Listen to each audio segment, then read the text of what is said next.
and commercial banks, not only in Papua New Guinea but abroad, all over the world.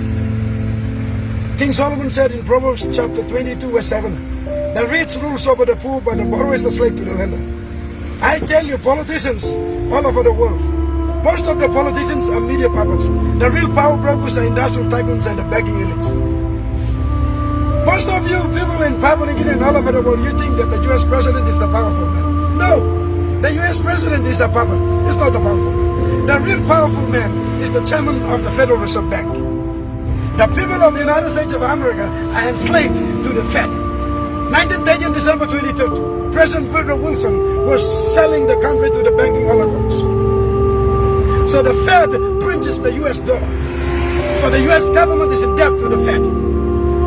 The Fed further orchestrated the formation of the International Monetary Fund and the World Bank. And I warn you, the third world nations, including my Papua New Guineans, be careful when you borrow from the World Bank and International Monetary Fund. You are immediately controlled by the Fed. And you must know that the reserve currency for all the currencies on earth, like Malaysian ringgit, Malawi kwacha, Indian rupee, Papua New Guinea kina, Tongan punk, all these currencies were the third world nation, or the first world nation, or the second world nation. Regardless of your economical status and categories, as long as you are civilized, you are controlled by the US dollar. And the US dollar is printed by Fed, and Fed is a deceptionist. It's not owned by the people of the United States. It's a private bank. It's the Wall Street gangs. The big banks listed on New York Stock Exchange. They're on the Fed.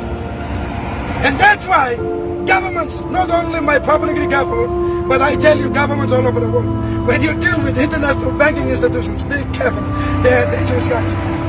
That's why Thomas Jefferson said in 1802, I don't fear the standing army with high-powered weapons fully loaded with ammunition, but I fear the private central bank owners. The money powers will take over US, and the kids of this nation will wake up homeless in the continent that the fathers have conquered.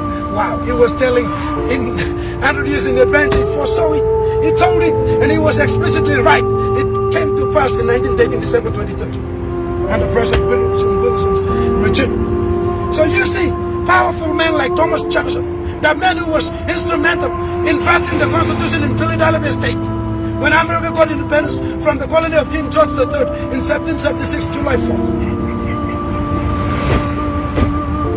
And the first president, George Washington, was sworn in Wall Street, New York in 1789. Washington DC was later, New York was the first. Soon I'll get there. Lily, I say you baby, but you're not my girlfriend.